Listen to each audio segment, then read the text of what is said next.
Chapter 15. Arianism becomes Orthodox.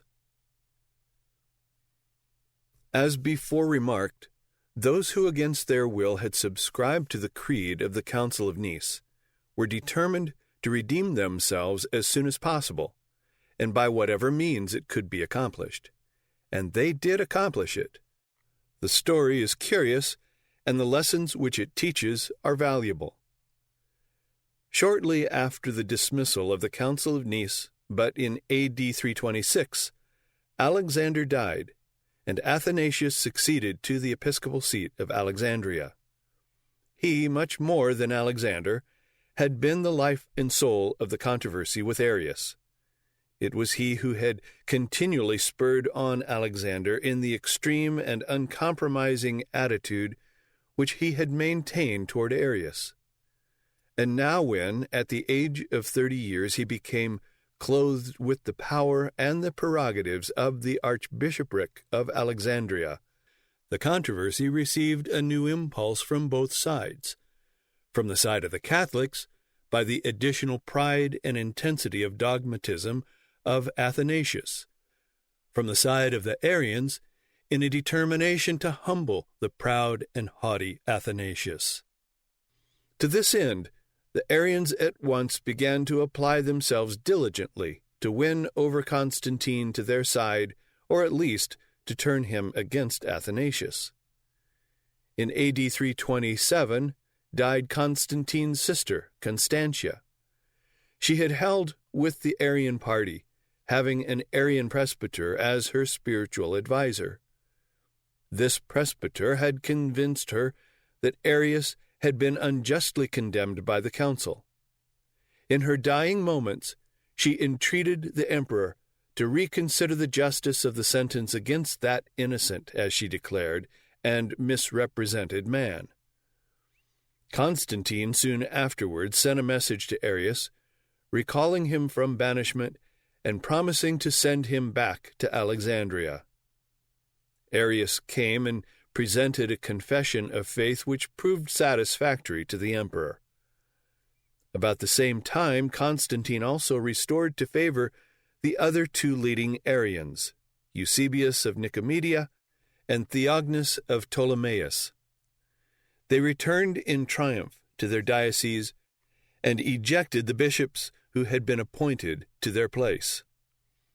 Hosius having returned to his place in Spain, Constantine fell under strong Arian influences, and the Arian bishops began to use him for the accomplishment of their purposes. In A.D. 328, Constantine made a journey to Jerusalem to dedicate the church that he had built there, and Eusebius of Nicomedia and Theognis both accompanied him. Eustathius, the bishop of Antioch, was a Catholic. In their journey, Eusebius and Theognis passed through Antioch and set on foot a scheme to displace him. And when they returned, a council was hastily called, and upon charges of immorality and heresy, Eustathius was deposed and banished by the imperial edict to Thrace. The city was divided into two fierce and hostile factions. They were on the verge of a civil war, and Antioch, where the Christians had first formed themselves into a Christian community, but for the vigorous interference of civil power and the timely appearance of an imperial commissioner, might have witnessed the first bloodshed, at least in the East, in a Christian quarrel. Next, the Arian prelates exerted their influence to have the emperor fulfill his promise of restoring Arius to his place in Alexandria. They tried first by friendly representations and petitions, and at last by threats to induce Athanasius to admit Arius again to the membership in the church, but he steadily refused. Then they secured from the emperor a command that Athanasius should receive Arius and all his friends who wished to be received to the fellowship of the church of Alexandria, declaring that unless he did so, he should be deposed and exiled. Athanasius refused, and Constantine neither deposed him nor exiled him. Then the Arians invented against him many charges. Constantine summoned him to Nicomedia to answer. He came and was fully acquitted, and the emperor sent him back with a letter to the Church of Alexandria, in which he pronounced him a man of God. The Arians then brought new accusations against him, this time even to the extent of murder. A synod of bishops was appointed to meet at Tyre to investigate these charges. As the synod was wholly Arian, Athanasius declined to appear. But at the positive command of the emperor he came, and succeeded in clearing himself of all the charges that could be tried in the synod. But as there were certain other charges which required to be investigated in Egypt, a committee was appointed for the purpose. Yet it was decreed by the synod that no one who belonged to the party of Athanasius should be a member of the committee. The committee reported against Athanasius, as it was expected to do, and by the synod he was deposed from the archbishopric of Alexandria. Athanasius appealed to the emperor and went to Constantinople to present his plea. As Constantine rode along the street, he was met by a band of ecclesiastics, in the midst of which he recognized Athanasius. The offended emperor, with a look of silent contempt, urged his horse onward, when Athanasius loudly exclaimed, "God shall judge between thee and me. Since thou thus espousest the cause of my calumniators, I demand only that my enemies be summoned and my cause heard in the imperial presence." Constantine consented, and the Arian accusers were summoned to appear. At the head of the accusers were both Eusebius of Nicomedia and Eusebius of Caesarea, who were now in high favor with Constantine. When the investigation was opened, however, all the old charges were abandoned, and one entirely new was brought, which was much more likely to have weight with the emperor than all the others put together. Constantinople, as well as Rome, was dependent upon Egypt for the wheat which supplied bread to its inhabitants. Athanasius was now accused of threatening to force Constantine to support him by stopping the supplies of grain from the port of Alexandria. Whether Constantine really believed this charge or not, it accomplished its purpose. Athanasius was again condemned and banished to Treves in Gaul, February A.D. 336. The return of Arius to Alexandria was the cause of continued tumult, and he was called to Constantinople.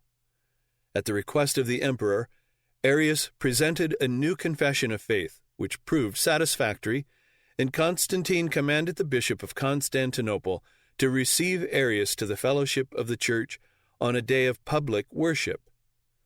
It happened to be a Sabbath, Saturday, on which day, as well as Sunday, public worship was held at Constantinople. The bishop absolutely refused to admit him. The Arians, under the authority of the emperor, threatened that the next day, Sunday, they would force their way into the church and compel the admission of Arius to full membership in good and regular standing.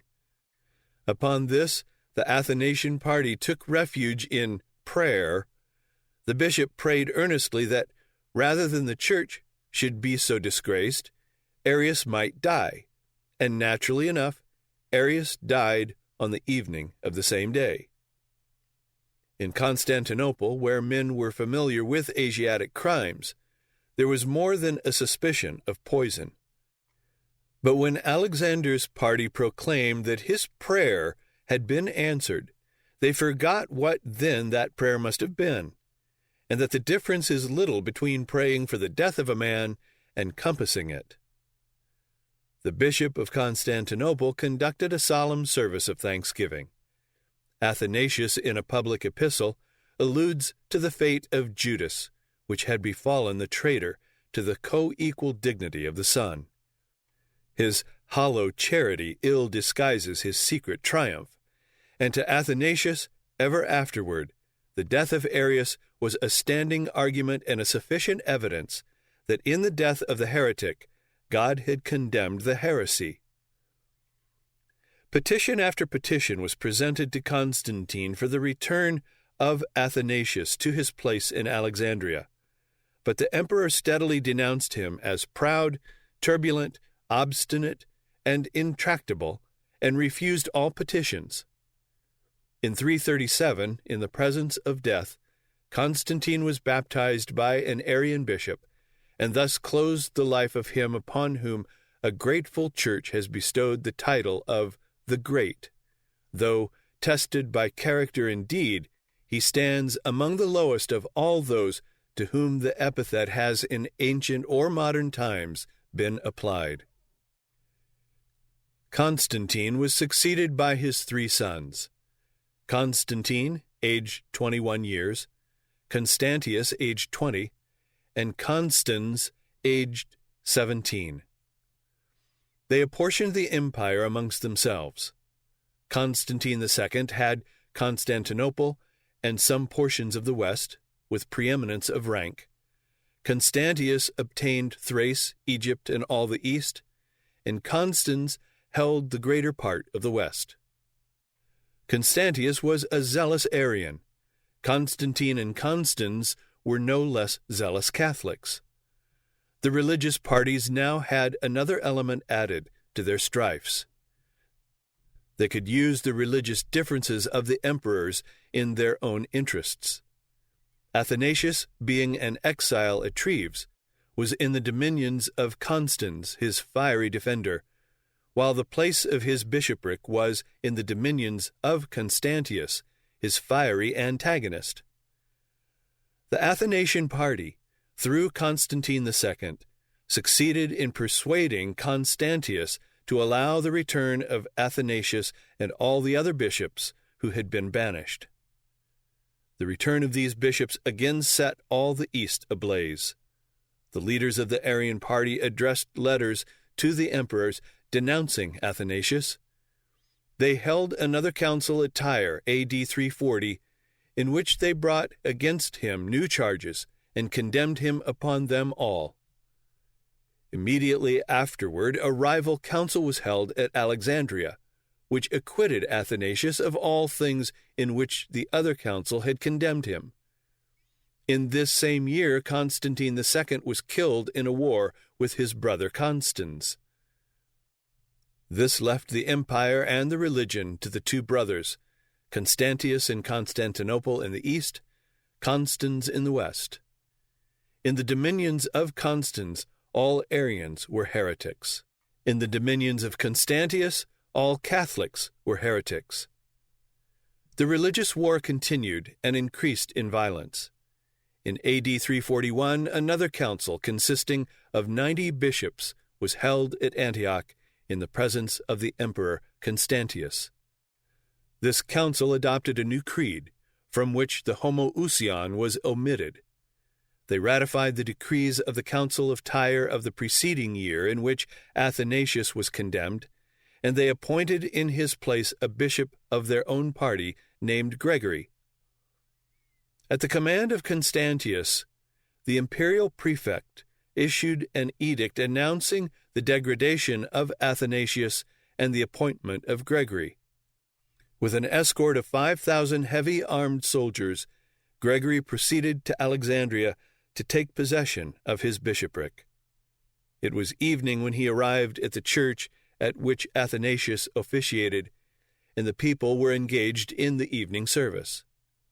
The troops were posted in order of battle about the church, but Athanasius slipped out and escaped to Rome, and Gregory was duly and officially installed in his place. The Athanasians, enraged at such proceedings, set the church afire. Scenes of savage conflict ensued. The churches were taken, as it were, by storm, and every atrocity perpetrated by unbridled multitudes, embittered by every shade of religious faction. Similar scenes were soon after enacted in Constantinople, A.D. 342. In 338 died Alexander, the bishop of Constantinople, who had prayed Arius to death. The Arians favored Macedonius.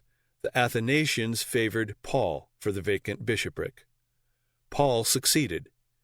This was while Constantius was absent from the city, and as soon as he returned, he removed Paul and made Eusebius of Nicomedia bishop of Constantinople. Eusebius died in 342. The candidacy of Paul and Macedonius was at once revived. The partisans of Paul claimed that he, having been unjustly deposed, was lawful bishop by virtue of his previous ordination. The supporters of Macedonius claimed, of course, that Paul had been justly deposed, and that therefore a new election was in order.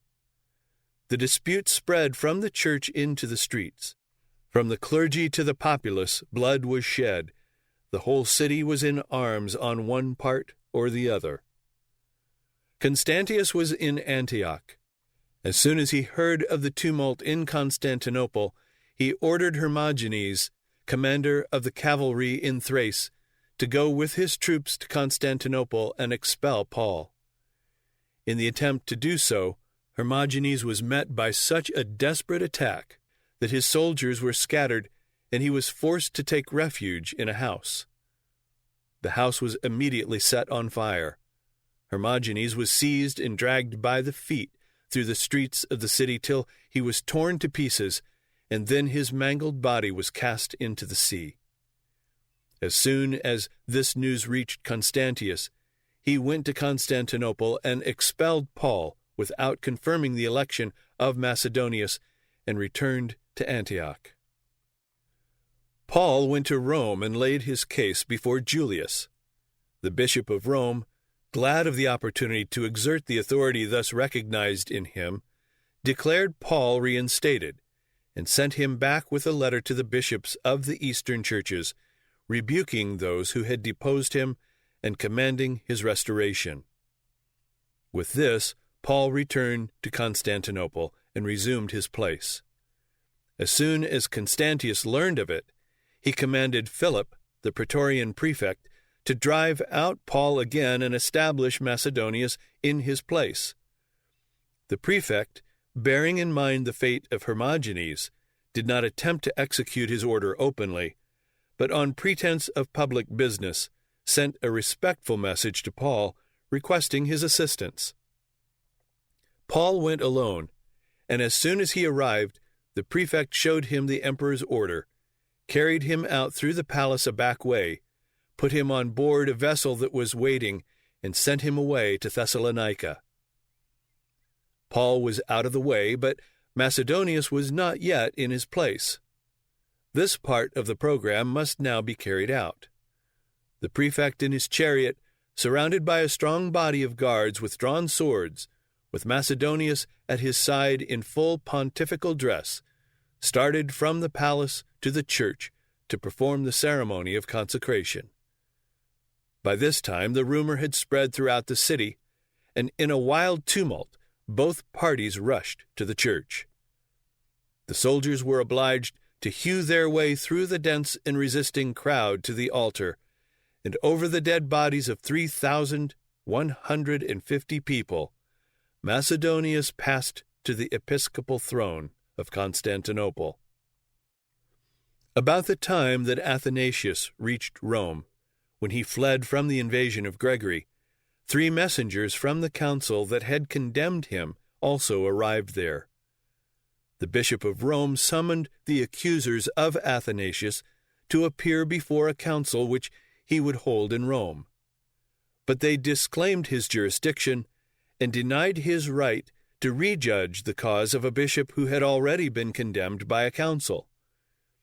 Julius proceeded, however, with the council, which was composed of 50 bishops. They unanimously pronounced Athanasius innocent of all the charges laid against him, and declared his deposition unlawful. But this, instead of settling the difficulty, rather increased it. Another council was held shortly afterwards at Milan, in the presence of the Emperor Constans, which confirmed the decision of the council at Rome, A.D. 343. As the original council at Antioch had been held in the presence of Constantius, and as this one was now held in the presence of Constans, both divisions of the empire were now involved. The next step, therefore, was to call for a general council. Accordingly, at the joint command of the two emperors, a general council was ordered, which met at Sardica, A.D. 345 to 346. The number of bishops was 170, 96 from the west and 74 from the east. Among the bishops came Athanasius and some others who had been condemned in the east. The eastern bishops, therefore, demanded that they should be excluded from the council. The western bishops refused, upon which the eastern bishops all withdrew and met in a rival council at Philippopolis. In these two cities sat the rival councils, each asserting itself the genuine representative of Christendom, issuing decrees and anathematizing their adversaries. The bishops who remained at Sardica complained that the Arians had inflicted upon them deeds of violence by armed soldiers and by the populace with cudgels, had threatened to prosecute them before the magistrates, had forged letters against them, had stripped virgins naked, had burnt churches, and had imprisoned the servants of God. Those assembled at Philippopolis retorted against Athanasius and his followers that with violence, slaughter, and war they had wasted the churches of the Alexandrians and had stirred up the pagans to commit upon them assaults and slaughter. They declared that the assembly at Sardica, from which they had seceded, was composed of a multitude of all kinds of wicked and corrupt men from Constantinople and Alexandria, who were guilty of murder, bloodshed, slaughter, highway robbery, pillaging and despoiling, of breaking altars, burning churches, plundering the houses of private citizens, profaning the sacred mysteries, of betraying their solemn obligations to Christ, and of cruelly putting to death most learned elders, deacons, and priests of God. There is little doubt that the statements of both parties were correct. The bishops who remained at Sardica had everything their own way. As they were all zealous supporters of Athanasius, they unanimously revoked the decision of the Council of Antioch and confirmed the acts of the Council of Rome. Athanasius and 3 other bishops who had been deposed at the same time with him were pronounced innocent, and those who had been put in their places were declared deposed and accursed, and entirely cut off from the communion of the Catholic Church. They also enacted a series of canons, of which 3, full of pure love, bestowed special dignity upon the Bishop of Rome as the source of appeal. One of these ordered that, if any bishop shall think himself unjustly condemned, his judges, in honor of the memory of the holy Apostle Peter, Sancti Petri Apostoli Memoriam Honorimus, shall acquaint the Bishop of Rome therewith, who may either confirm the first judgment or order the cause to be re-examined by such of the neighboring bishops as he shall think fit to name. Another ordered that the see of the deposed bishop shall remain vacant till his cause shall be judged by the Bishop of Rome. A third ordered that if a bishop condemned in his own province shall choose to be judged by the Bishop of Rome, and desires him to appoint some of his presbyters to judge him in his name together with the bishops, the Bishop of Rome may grant him his request. The effect of this was only to multiply and intensify differences and disputes amongst bishops, and infinitely to magnify the power of the Bishop of Rome. Athanasius, though fully supported by the council, preferred to remain under the protection of Constans rather than to risk the displeasure of Constantius by returning to Alexandria. He remained 2 years in the West, during which time he was often the guest of the Emperor Constans, and made such use of these opportunities that in A.D. 349 Constans signified by a concise and peremptory epistle to his brother Constantius that unless he consented to the immediate restoration of Athanasius, he himself with a fleet and army would seat the archbishop on the throne of Alexandria. Constantius was just at this time threatened with war with Persia, and fearing the result if war should be made upon him at the same time by his brother, he yielded and became as effusive in his professed friendship for Athanasius as he had formerly been in his genuine hatred.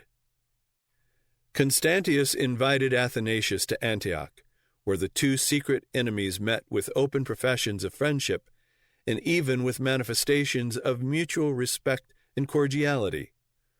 Constantius ordered all the accusations against Athanasius to be erased from the registers of the city, and with a letter of commendation, couched in terms of courtly flattery, he sent the archbishop on his way to Alexandria. The Arian bishop Gregory was dead, and Athanasius, amid the universal joy, re-entered the city. The bishops crowded from all parts to salute and congratulate the prelate who had thus triumphed over the malice of even imperial enemies. Incense curled up in all the streets. The city was brilliantly illuminated. In February A.D. 350, Constans was murdered by the usurper Magnentius, and in 353 Constantius became sole emperor by the final defeat and death of the usurper. Constantius no sooner felt himself assured of the sole imperial authority than he determined to execute vengeance upon Athanasius and make the Arian doctrine the religion of the whole empire. Yet he proposed to accomplish this only in orthodox fashion, through a general council.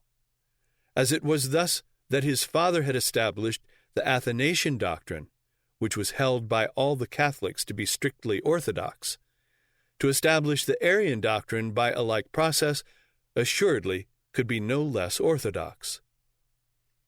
The way was already open for the calling of a general council by the disputes which had arisen over the standing of the Council of Sardica. That council, when it was called, was intended to be general.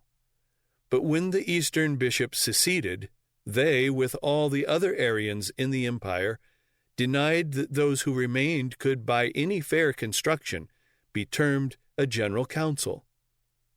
More than this, when the Eastern bishops seceded, there were but 94 remaining at Sardica, whereas the Council of Antioch, whose acts the bishops at Sardica had condemned, was composed of 90 bishops, who acted with the direct approval of Constantius himself. Upon this it was argued that the Council of Sardica was no more entitled to the dignity of a general council than was that of Antioch. Further, Liberius, who became bishop of Rome May 22 A.D. 352, had already petitioned Constantius for a general council. Constantius summoned the council to meet at Arles, A.D. 353. Liberius was not present in person, but he sent as his representatives 2 bishops in whom he reposed entire confidence. We know not how many bishops were in this council, but when they assembled, it was found that the Arian bishops were in the majority, and they insisted first of all upon the condemnation of Athanasius. The Catholic bishops argued that the question of faith ought to be discussed before they should be required to condemn him, but the Arians insisted upon their point. Constantius came to the support of the Arians with an edict sentencing to banishment all who would not sign the condemnation of Athanasius. The representatives of Liberius proposed a compromise to the effect that they would sign the condemnation of Athanasius if the Arians would likewise condemn as heresy the doctrine of Arius. The Arians had them reduce this proposition to writing, that they might have it as a testimony afterward, and then, knowing the advantage which they held by this concession, and under the edict of Constantius, they insisted more strenuously than ever upon the unconditional condemnation of Athanasius. Finding that there was no escape, the representatives of Liberius and all the other Athanasian bishops but one signed the document. The one bishop who refused was Paulinus of Treves. He was accordingly banished and died in exile 5 years afterward. Liberius refused to confirm the action of his representatives and utterly rejected the action of the council. In fact, he was so scandalized by the disgraceful surrender of his legates that in a letter to Hosius he expressed himself as willing to wash out with his blood the stain which the scandalous conduct of his legates had brought upon his character. To relieve him from his distress, Lucifer, bishop of Cagliari in Sardinia, advised him to ask the emperor for another council, offering to go himself to Arles and present the request to Constantius. Liberius accepted the proposition, and Lucifer, accompanied by a presbyter and a deacon of the Church of Rome, went to Constantius and presented the letter of Liberius. Constantius granted his request and appointed a council to meet at Milan in the beginning of the year 355. The council met accordingly, to the number of more than 300 bishops of the West, but only a few from the East. This council was but a repetition on a larger scale of that at Arles. Constantius insisted, without any qualification, that the bishops should sign the condemnation of Athanasius. He took a personal interest in all the proceedings. Like his father at the Council of Nice, he had the meetings of the council held in the imperial palace and presided over them himself. Constantius not only demanded that the Catholic bishops should sign the condemnation of Athanasius, but that they should also sign an Arian formula of faith. They pleaded that the accusers of Athanasius were unreliable. Constantius replied, "I myself am now the accuser of Athanasius, and on my word, Valens and the others, the accusers, must be believed." They argued that this was against the canon of the Church. Constantius replied, "My will is the canon," and appealed to the Eastern bishops, who all assented that this was correct. He then declared that whoever did not sign might expect banishment. At this, the Orthodox bishops lifted up their hands beseechingly towards heaven and prayed the emperor to fear God, who had given him the dominion, that it might not be taken from him, also to fear the day of judgment, and not to confound the secular power with the law of the Church, nor to introduce into the Church the Arian heresy. They forgot that they themselves, many of them at least, had unanimously approved in Constantine at the Council of Nice the identical course which now they condemned in Constantius at the Council of Milan. In their approval of the action of Constantine in forcing upon others what they themselves believed, they robbed themselves of the right to protest when Constantius or anybody else should choose to force upon them what somebody else believed. They ought not to have thought it strange that they should reap what they had sown. Constantius, yet further to imitate his father, claimed to have had a vision, and that thus by direct inspiration from heaven he was commissioned to restore peace to the afflicted Church. At last, by the inspiration of flatteries, persuasions, bribes, menaces, penalties, exiles, the Council of Milan was brought to a greater unanimity of faith than even the Council of Nice had been. For there, out of the 318 bishops, 5 were banished, while here, out of a greater number, only 5 were banished. Surely, if a general council is of any authority, the Council of Milan must take precedence of the Council of Nice, and the Arianism be more orthodox than Athanasianism. The banished ones were Dionysius of Milan, Eusebius of Vercelli, Lucifer, and 2 other representatives of Liberius, Pancratius and Hilary. Hilary was cruelly beaten with rods before he was sent away. The documents which had been signed, all the other Western bishops, like their colleagues at Milan, were to be forced to sign, and the whole West compelled to hold communion with the Arians. Liberius rejected the decisions of the council and still defended Athanasius. Constantius sent one of his chief ministers with presents to bribe and a letter to threaten him. Liberius rejected the bribes and disregarded the threats, and in return cursed all Arian heretics and excommunicated Constantius. The officer returned to Milan and reported his failure. Upon this, the emperor sent peremptory orders to the prefect of Rome to arrest Liberius and bring him to Milan. The prefect, dreading the violence of the populace, took the precaution to arrest Liberius by night. Arrived at Milan, the captive bishop was brought before Constantius, and there also he maintained his refusal to endorse the action of the council. Constantius told him that he must either sign or go into exile, and he would give him 3 days to decide. Liberius answered that he had already decided, and that he should not change his mind in 3 days, nor in 3 months. Therefore, the emperor might as well send him that minute to whatever place he wanted him to go. Nevertheless, Constantius gave him the 3 days, but before they were past, sent for him again, hoping to persuade him to yield. Liberius stood fast, and the emperor pronounced sentence of banishment and sent him to Berea in Thrace.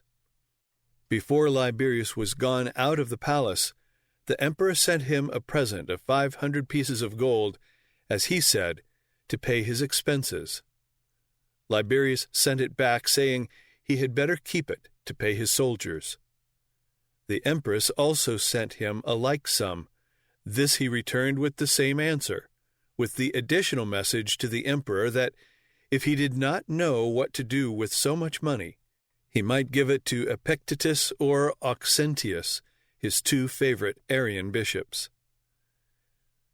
As soon as it was known in Rome that Liberius was banished, the people assembled and bound themselves by an oath not to acknowledge any other bishop as long as Liberius lived. The Arian party, however, were determined to have a bishop in Rome.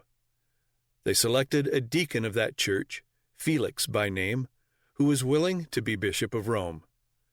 The clergy would not receive him, and the people collected in mutinous crowds and refused to allow the Arians to enter any of the churches. The imperial palace in Rome was chosen as the place of ordination.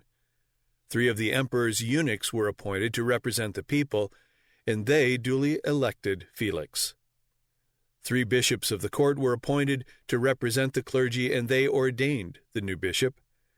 The intrusion of Felix created a great sedition in which many lost their lives. Another bishop, whose endorsement of the Creed of Milan was scarcely less important than that of Liberius himself, was Hosius of Cordova, who had been one of the chief factors in forming the union of church and state. He was one of the bishops who visited Constantine in Gaul in A.D. 311, and was one of Constantine's chief advisers afterward in all his course, until after the Council of Nice. It was upon his advice and motion, more than any other, that the Council of Nice was called.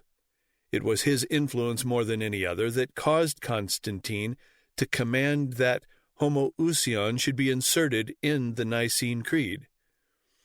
His name was the first that was set to the Creed of Nice.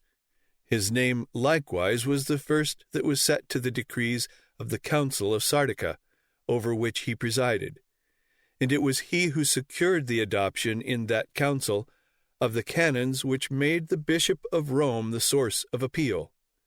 He was now about 100 years old.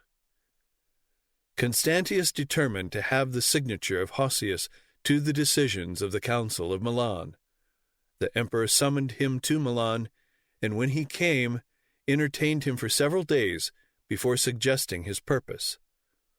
As soon as he did suggest it, however, Hosius declared that he was ready to suffer now under Constantius, as he had suffered 60 years before under his grandfather Maximian, and in the end made such an impression upon Constantius that he allowed him to return unmolested to Cordova. But it was not long before the favorites of Constantius prevailed upon him to make another attempt to bring Hosius to terms.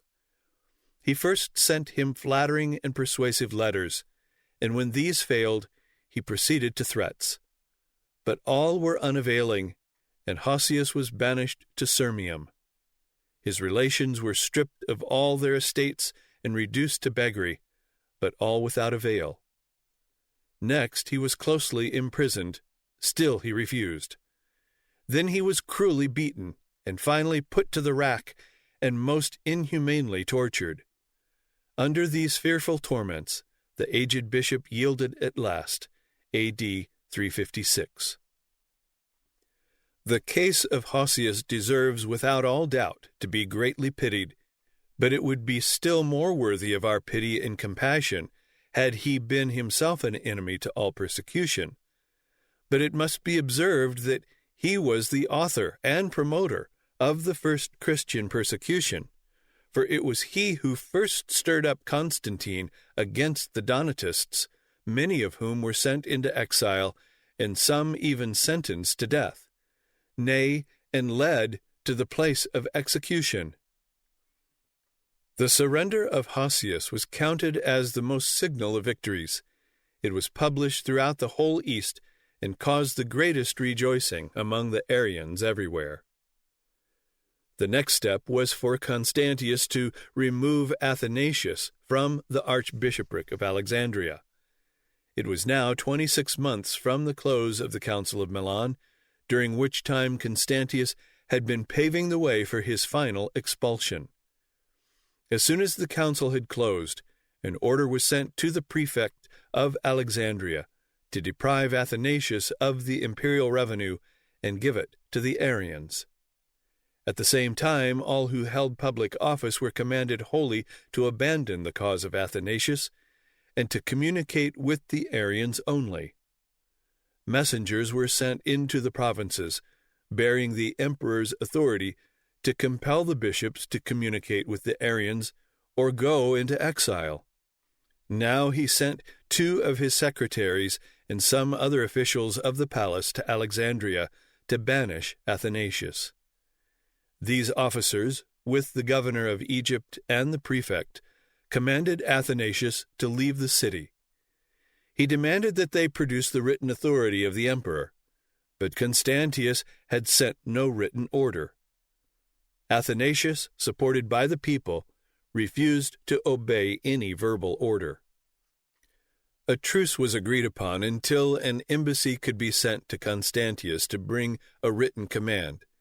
But on the part of the officers, this truce was granted merely for the purpose of disarming the vigilance of the supporters of Athanasius. The officers immediately began with the greatest possible secrecy to gather the necessary troops into the city. 23 days were thus spent, and a force of 5,000 troops held possession of the most important parts of the city. The night before a solemn festival day of the church, Athanasius was conducting the services in the church of St. Theonas. Suddenly, at midnight, there was all about the church the sound of trumpets, the rushing of horses, and the clash of arms. The doors were burst open, and with the discharge of a cloud of arrows, the soldiers with drawn swords poured in to arrest Athanasius. The cries of the wounded, the groans of those who were trampled down in attempting to force their way out through the soldiery, the shouts of the assailants mingled in wild and melancholy uproar. In the tumult, Athanasius again escaped. Counts, prefects, tribunes, whole armies were successively employed to pursue a bishop and a fugitive. The vigilance of the civil and military powers was excited by the imperial edicts. Liberal rewards were promised to the man who should produce Athanasius either alive or dead, and the most severe penalties were denounced against those who should dare to protect the public enemy. Yet Athanasius succeeded in so perfectly concealing himself for more than 6 years that Constantius died without ever finding him. Athanasius was gone. The next thing was to install an Arian bishop in his place. Their choice fell this time on George of Cappadocia, who was more savage and cruel than Gregory, the Arian bishop who had been appointed to this place before. George's original occupation was that of a parasite, by which means he secured the contract for supplying the army with bacon. His employment was mean, he rendered it infamous. He accumulated wealth by the basest arts of fraud and corruption, which finally became so notorious that he had to flee from justice. The Arian bishop of Antioch made him a priest and a church member at the same time. Surrounded by armed troops, he was placed on the episcopal throne, and during at least 4 months, Alexandria was exposed to the insults of a licentious army stimulated by the ecclesiastics of a hostile faction. Every kind of violence was committed, and the same scenes of violence and scandal which had been exhibited in the capital were repeated in more than 90 episcopal cities of Egypt. The entrance of the new archbishop was that of a barbarian conqueror, and each moment of his reign was polluted by cruelty and avarice. In AD 357, Constantius visited Rome and celebrated a triumph. The leading women of the church determined to take advantage of the opportunity thus offered to present a petition for the recall of Liberius. They first tried to press their husbands into the service of approaching the emperor by threatening to leave and go in a body to Liberius and share his exile. The husbands replied that the emperor would be much less likely to be offended by the visit of a delegation of women than of men, and that thus there would be more hope of really securing the recall of the banished bishop. The women agreed that the suggestion was a wise one, and having adorned themselves in the most splendid attire, that their rank might be evident from their appearance, they proceeded to the imperial palace. Constantius received them courteously. They earnestly pleaded with him to take pity on that great city and its numerous flock bereft of its shepherd and ravaged by wolves.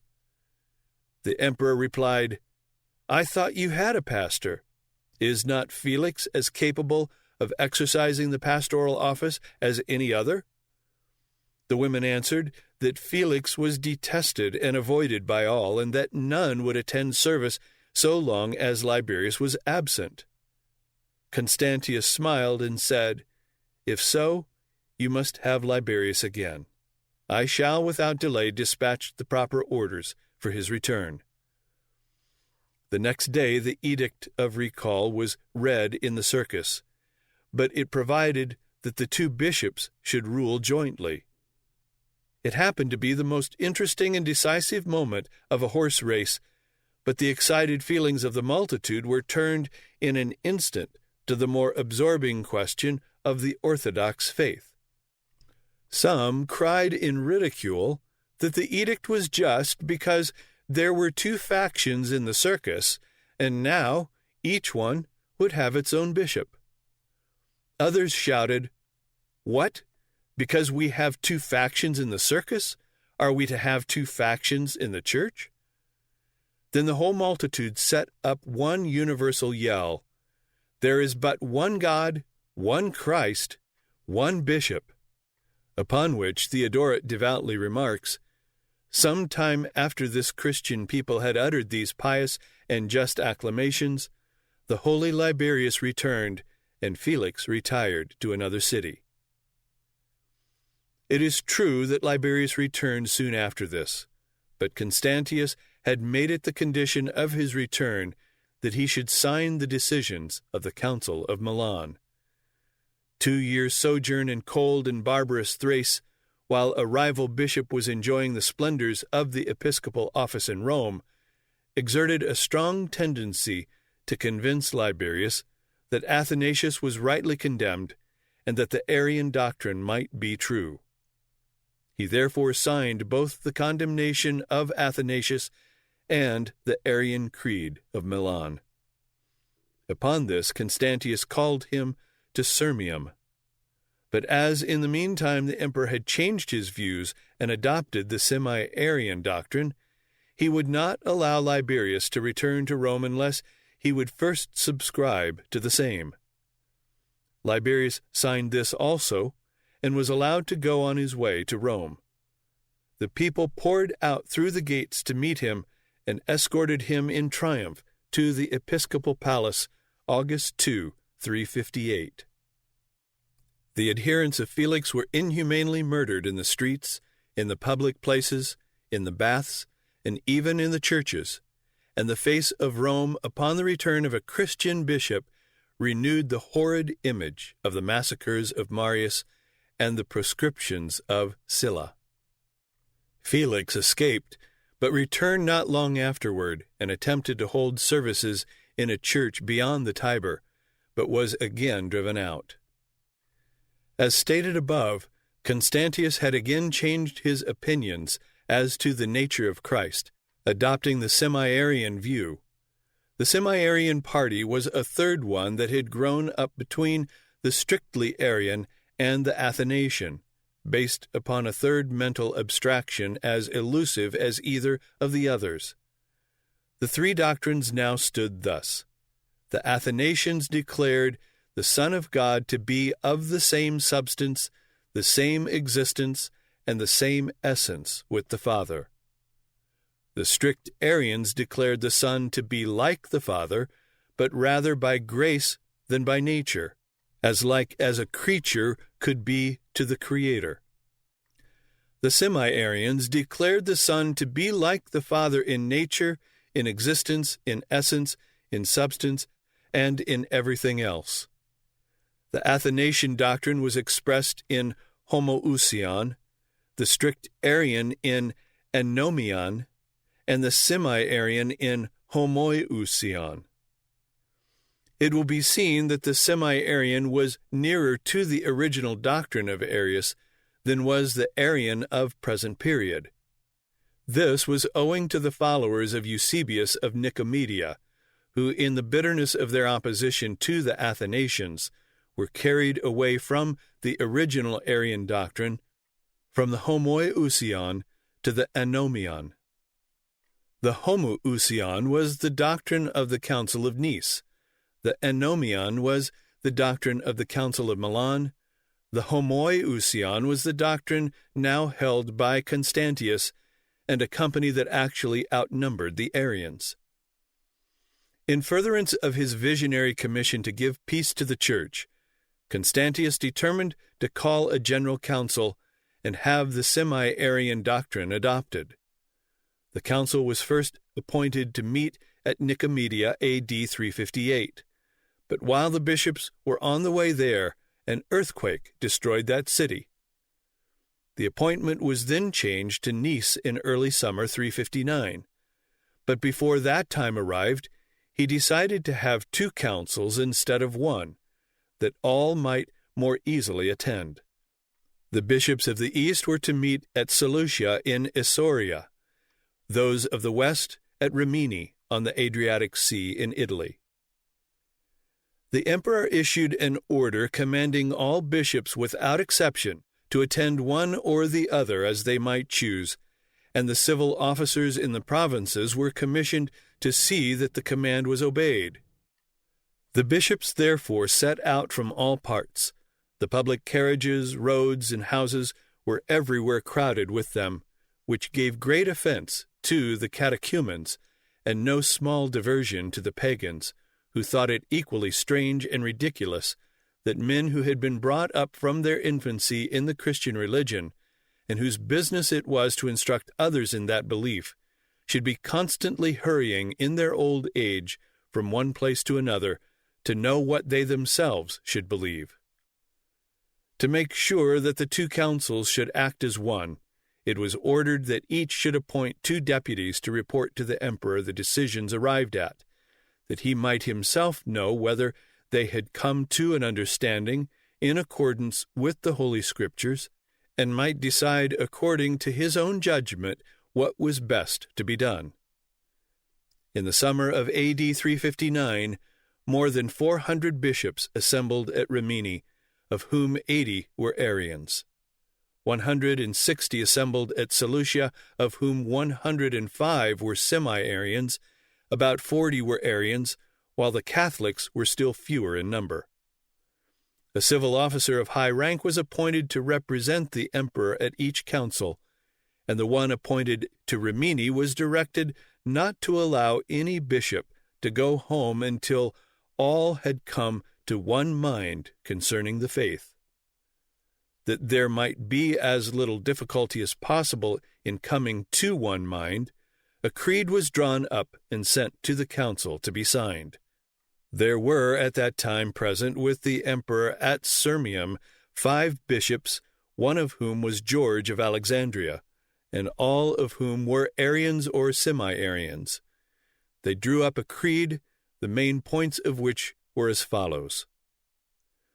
We believe in one only and true God, the Father and ruler of all, creator and demiurge of all things, and in one only begotten Son of God, who was begotten of the Father without change before all ages, and all beginning, and all conceivable time, and all comprehensible substance.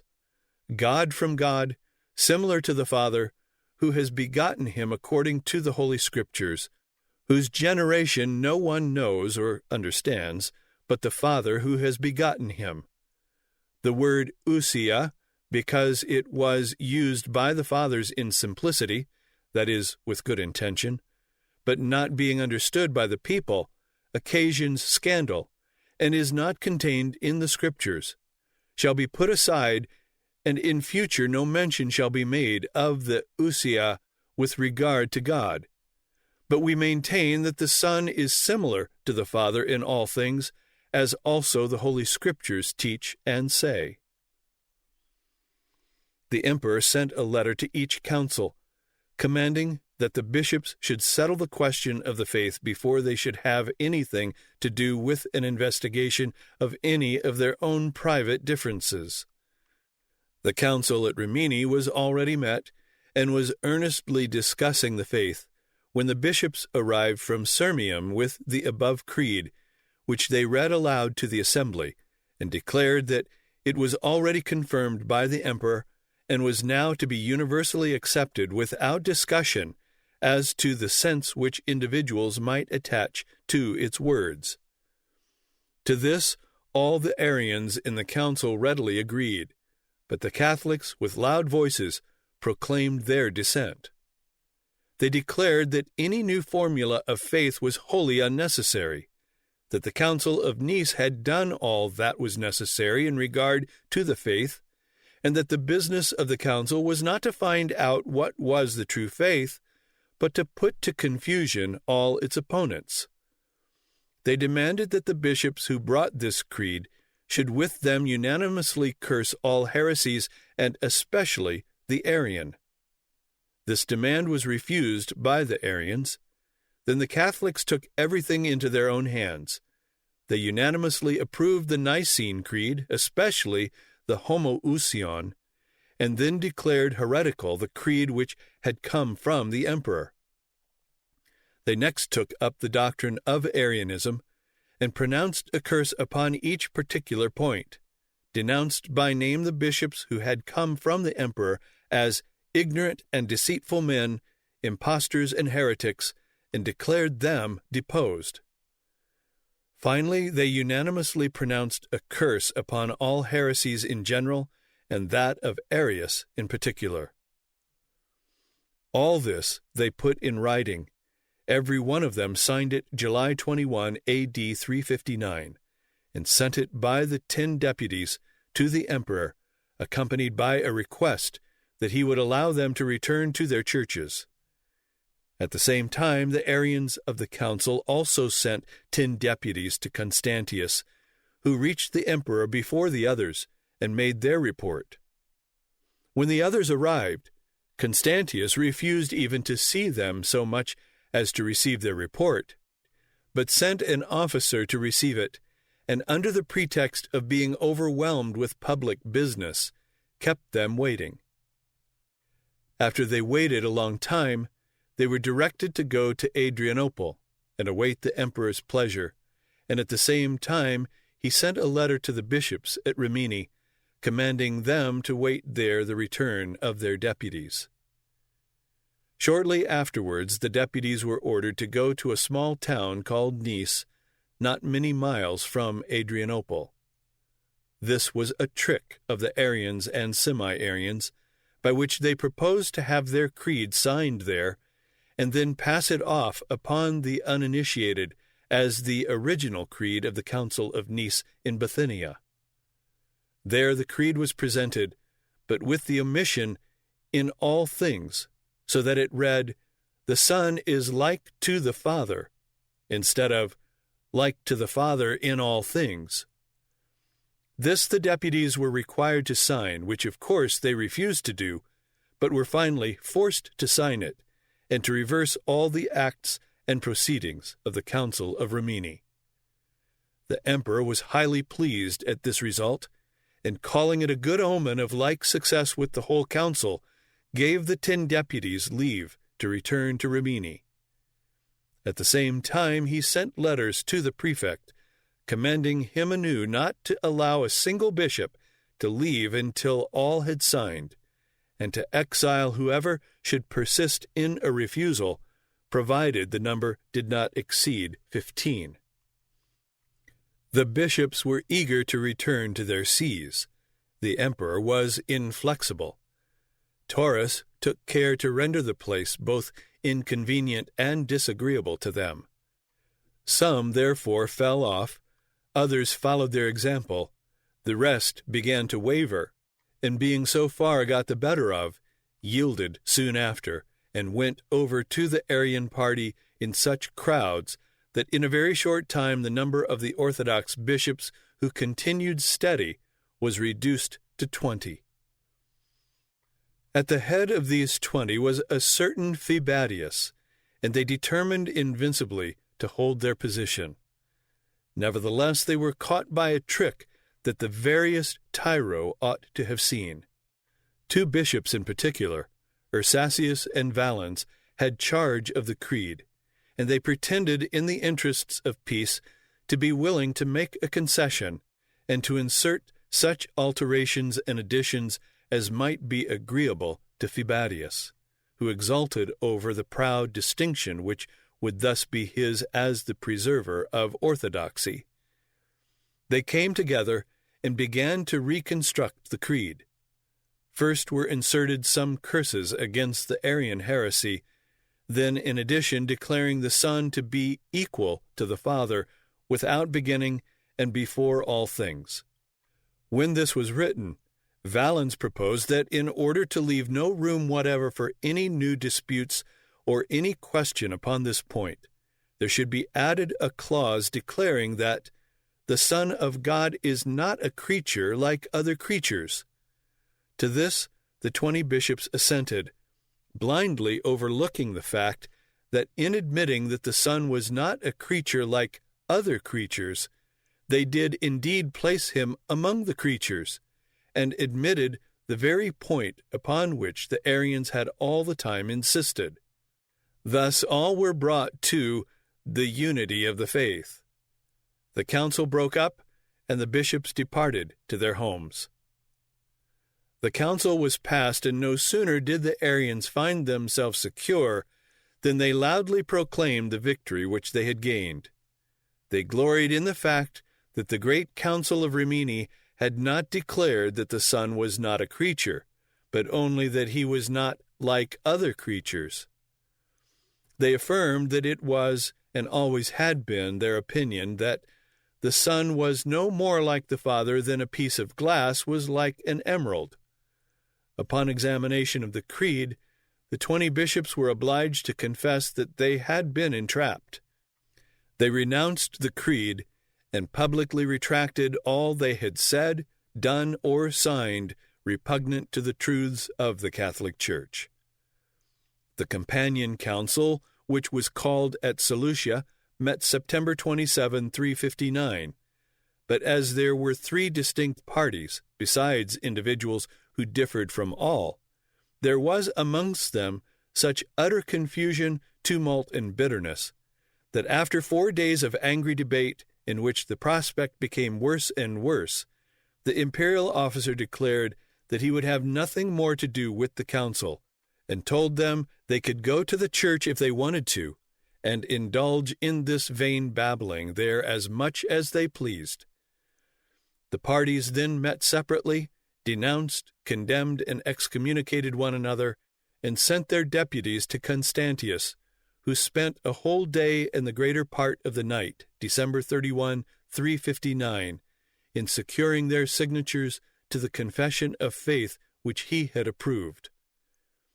The emperor's confession was then published throughout the whole empire, and all bishops were commanded to sign it, under penalty of exile upon all who refused. This order was executed with the utmost rigor in all the provinces of the empire, and very few were found who did not sign with their hands what they condemned in their hearts. Many who till then had been thought invincible were overcome and complied with the times, and such as did not were driven without distinction from their sees into exile, and others appointed in their room, the signing of that confession being a qualification indispensably requisite both in obtaining and keeping the episcopal dignity.